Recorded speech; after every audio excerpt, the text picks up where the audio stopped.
నమస్తే, welcome to Disha TV. Maoist Dandakaranya special zonal committee సభ్యుడు Paparao alias సున్నం చంద్రయ్య మరో 17 మంది మంగళవారం బీజాపూర్ పోలీసుల ఎదుట లొంగిపోయారు. దీంతో ఇప్పుడు చర్చ అంతా అక్కడ ఇంకా ఎంతమంది ఉన్నారు, అందులో అగ్రనేతలు ఎవరైనా ఉన్నారనే అంశంపై నడుస్తోంది. ఛత్తీస్గఢ్ మీడియా వర్గాల అంచనా ప్రకారం ఇప్పటికే డీకేలో 3 దళాలు యాక్టివ్గా ఉన్నట్టు భద్రతా బలగాలు గుర్తించాయి. మాడ్ నార్త్ బస్తర్ సరిహద్దుల్లో రూపీ అలియాస్ రంగబోయిన భాగ్యదళం, బీజాపూర్ తెలంగాణ సరిహద్దులో హేమ్లా బిచ్చా, సోడి కేశా దళాలు యాక్టివ్గా ఉన్నట్టు తెలుస్తోంది. ఈ 3 దళాల్లో కలిసి సుమారు 50 వరకు మావోయిస్టులు ఉన్నారని ప్రచారం జరుగుతుంది.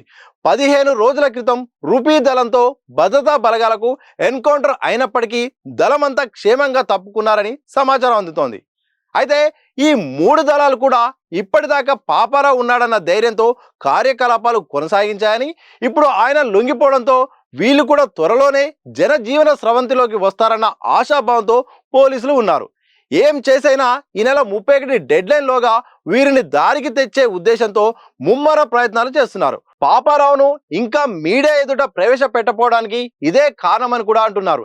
ఇటు దేవ్జీ మల్ల రాజిరెడ్డి వంటి అగ్రనేతలు తెలంగాణలో లొంగిపోవడం, మిగిలి ఉన్న మావోయిస్టులు లొంగిపోకుంటే భారీగా కూంబింగ్లు చేపట్టి అంతమొందిస్తామని కేంద్ర హోంమంత్రి అమిత్ షా హెచ్చరించారు. దీంతో వీరు కూడా బయటికి రావడానికి ఉపకరిస్తుందని భావిస్తున్నారు.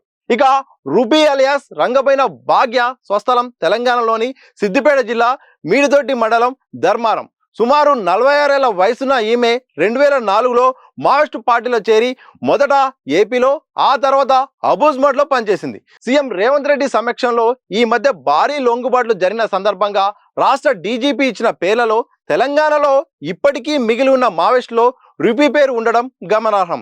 మొత్తానికైతే మాత్రం ఇటు తెలంగాణ మావోయిస్ట్ రహిత తెలంగాణగా ఇటు మారాలని రావాలని కూడా రాష్ట్ర డీజీపీ ఇప్పటికే చాలా సందర్భాల్లో చెప్పారు. కేవలం 5గురు మాత్రమే ఇక తెలంగాణ సంబంధించిన వాళ్ళు ఉన్నారు. చాలా మంది ఉన్నప్పటికీ వాళ్ళ వివరాలు సరిగా లేవు, అలాగే వాళ్ళు ఇక్కడ యాక్టివ్గా లేరని కూడా గుర్తించారు. ఇలా ఒకవైపు కగార్ దగ్గర పడుతున్న కొద్దీ చాలా రాష్ట్రాల్లో కూడా ఇటు మావోయిస్టులు లేరు అన్న సందేశం ఇవ్వడానికి ఆ రాష్ట్ర ప్రభుత్వము అలాగే ఆ రాష్ట్రంలోని బలగాలు కూడా ప్రయత్నం చేస్తున్నాయి. ఒకవైపు మార్చి 31 దగ్గరికి వస్తుంది. ఈలోపు పూర్తి స్థాయిలో మావోయిస్టు ముక్తు భారత్ లక్ష్యంగా కేంద్ర ప్రభుత్వం అడుగులేస్తుంది.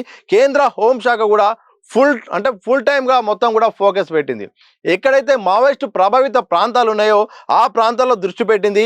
భారీ స్థాయిలో కూంబింగ్ ఆపరేషన్లు కూడా ప్రారంభించింది.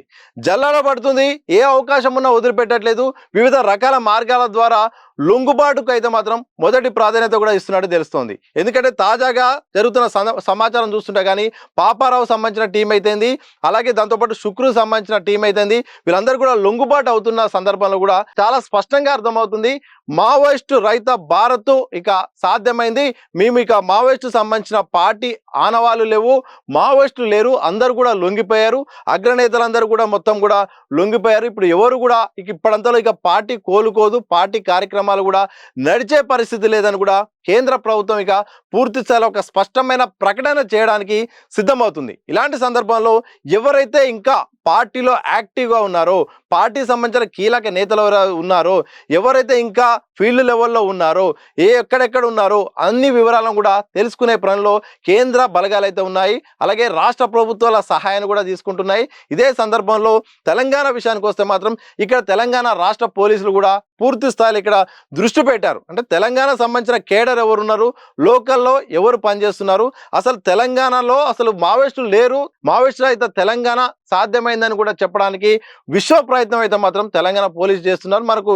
ఎందుకంటే గత లొంగుబాట్లను కూడా చూస్తున్నా కానీ ఏ ప్రెస్ మీట్లో ఏ లొంగుబాట్లో కూడా డీజీపీ శివధర్ రెడ్డి మాట్లాడుతూ కూడా ఇంకా గతంలో 50 మంది ఉన్నారు, ఆ తర్వాత 27 మంది ఉన్నారు, ఆ తర్వాత 17 మంది ఉన్నారు, చివరిగా 11 మంది ఉన్నారు, ఇప్పుడు ఇంకా 5గురు మాత్రమే మిగిలి ఉన్నారని మెసేజ్ చెప్తున్నారు. అంటే రాను రాను తగ్గిపోతున్నారు. తెలంగాణ నుండి ఇక మావోయిస్టులు అనేవాళ్ళు లేరు. అందరూ కూడా ఇక మొత్తానికైతే మాత్రం ఇక లిస్టు రోజు కూడా త్వరలో ఆ 5గురు కూడా దొరికే ప్రయత్నంలో ఉన్నారని కూడా ఇటు తెలంగాణ ప్రభుత్వం అయితే మాత్రం చాలా స్పష్టంగా రకరకాల ప్రకటనలు కూడా చేస్తుంది.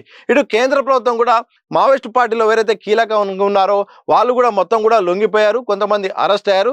మరికొంతమంది ఇక ఎదురు కాల్పుల్లో భాగంగా ఎన్కౌంటర్కు గురయ్యారు. ఇక మావోయిస్టు పార్టీలో ఎవరు లేరని కూడా కేంద్రం చెప్తుంది. ఇలా ఆపరేషన్ కగార్ డెడ్ లైన్ దగ్గర పడుతున్న కొద్దీ కేంద్ర రాష్ట్ర ప్రభుత్వాలు ప్రధానంగా మావోయిస్టు ప్రభావిత రాష్ట్రాలు అయితే మాత్రం దీనిపై దృష్టి పెట్టాయి. మా రాష్ట్రంలో ఇక ఆనవాళ్లు లేవు, ఎలాంటి కార్యకలాపాలు జరగట్లేవు అనే ఒక సందేశాన్ని ఇవ్వడానికి రెండు రాష్ట్ర ప్రభుత్వాలు ఇటు కేంద్రము ఇటు రాష్ట్ర ప్రభుత్వాలు కూడా సిద్ధమవుతున్నాయి. ఇక రకరకాల మార్గాల ద్వారా మొత్తానికి ఈ అంశంపై ఫోకస్ పెడుతున్నాయి. ఎందుకంటే మరికొద్ది రోజులే ఉంది, గట్టిగా వారం రోజులే లేదు. ఈ లోపు ఇక ఈ ఆపరేషన్ విజయవంతంగా చేయాలని కేంద్రం చూస్తుంటే ఈ యొక్క ప్రభావిత రాష్ట్రాలు కూడా కేంద్ర ప్రభుత్వానికి సహకరిస్తున్నాయి. తెలంగాణ లాంటి ప్రాంతాల్లో మాత్రం ఎక్కువగా ఎన్కౌంటర్లకు అవకాశం ఇవ్వకుండా లొంగుబాట్లకే ప్రధానంగా ప్రాధాన్యత ఇస్తున్నట్టు కూడా తాజాగా వరుసగా జరుగుతున్న లొంగుబాట్లను బట్టి చూస్తే అర్థమవుతుంది. ఇలా కగార్లో భాగంగా కేంద్ర రాష్ట్ర ప్రభుత్వాలు అయితే మాత్రం ఒక జట్టుగా కలిసి ఆపరేషన్ కగార్ను విజయవంతం చేయాలని చూస్తుంది. చూడాలి మరి మరికొద్ది గంటల్లో రోజుల్లో మరి ఇంకా మావోయిస్టు పార్టీ సంబంధించిన ఎలాంటి అప్డేట్స్ వస్తాయి, కీలక నేతలు ఇంకా ఎవరైనా లొంగిపోయే అవకాశం ఉందా, మరి ఏమైనా భారీ ఆపరేషన్ జరిగే అవకాశం ఉందా, తెలిసే అవకాశం అయితే చాలా స్పష్టంగా కనిపిస్తూ ఉంది.